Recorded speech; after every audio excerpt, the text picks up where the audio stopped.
Pensamiento del día, jueves 6 de marzo. Privilegiar la oración. Señor, que la oración sea como el apagarse de la luz del mundo, del cual, por amor hacia ti, nos sentimos obligados a retirarnos cada tanto, para refugiarnos en nuestra celda interior.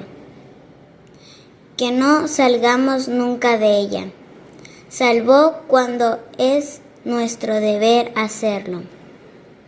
De esta manera no advertiremos los cambios de lugar, de país, de ambiente, ni descansaremos en la casa que nos das, porque nuestro hogar eres tú dentro de nosotros. Kiara Lubick, Meditación 2, Editorial Ciudad Nueva.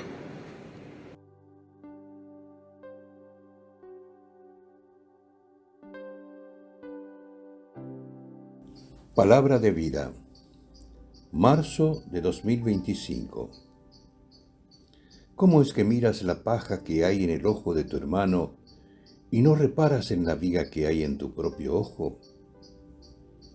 Evangelio de Lucas, capítulo 6, versículo 41.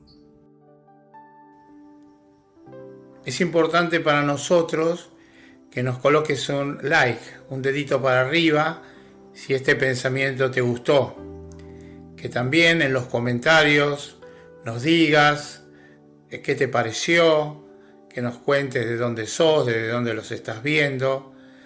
Dentro de nuestras posibilidades tratamos de contestar la mayor cantidad posible de los mensajes que nos llegan. Muchas gracias.